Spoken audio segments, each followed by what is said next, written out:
If you're looking for a compact stainless steel espresso machine and you want one that doesn't take up too much space, then this one from Neretva is the one you are looking for. Now first, let me start off by guiding you on the things you need to remove once you get the machine so you don't have problems, like this little silicone cap, which is located just under the 1.4 liter removable water tank. Once you get that off, start removing things from the water tank. So while I start unboxing this machine and then we'll make an espresso together, I want to go over some of the specs with you. So this has a 20 bar pressure system and a robust 1350 watt boiler. So that means that this espresso machine extracts premium coffees for lattes, cappuccinos, and more with great quality, but it also has adjustable controls for your own personal preference. Now, I love the compact design and how it fits perfectly on a countertop, but as well, it comes with little suction cup feet, so you know it's not going to slip up or down or off your countertop when you need it and it's brewing your espresso. Now, the buttons on this machine are pretty self-explanatory. We have our steam button, our dual cup, our single cup, and our power button. And here is a beautiful dial for your frother, which you're going to use to froth milk if you want it more fluffy and airy. Now, on your bottom, you do have your removable tray.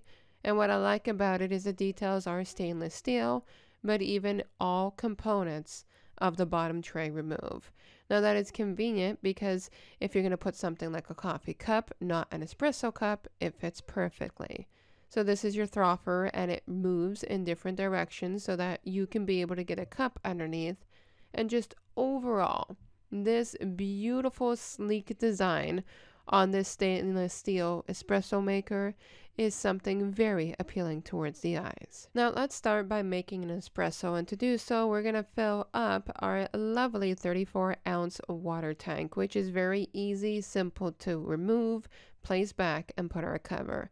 Next, we're going to put on the power button, and once you see it flashing like this, it means it's preheated.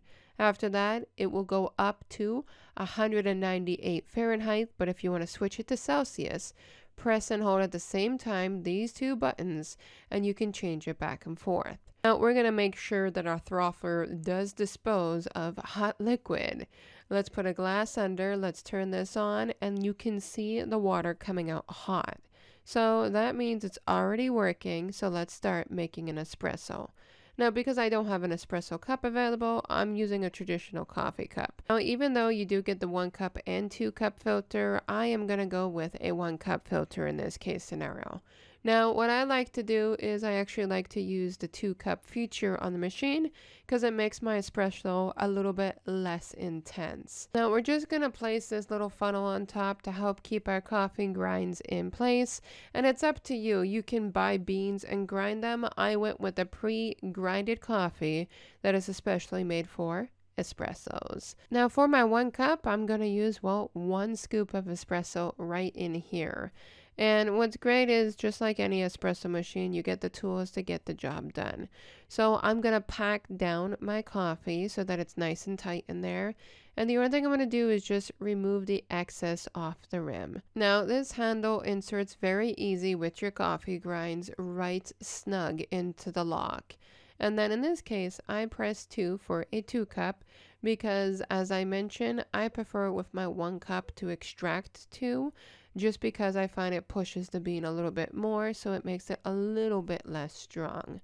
Now within seconds, it started my brew, and as you can see, it comes out nice and creamy. But if you want to use your frother, just go ahead and click on the steam button. It's going to heat your steamer to what it needs to be, and then just bring your cup of milk to the surface of the frother, turn your dial, and the autofocus will gain itself in a minute here, but you can see, there we go. We are frothing some milk. Now, I won't lie, I did miss my cup as I poured it in, but I'm pouring in my milk to complete my espresso, and it turned out fantastic. Once you're done, just power down your espresso machine by pressing and holding the power button. Absolutely fantastic espresso machine that I highly recommend.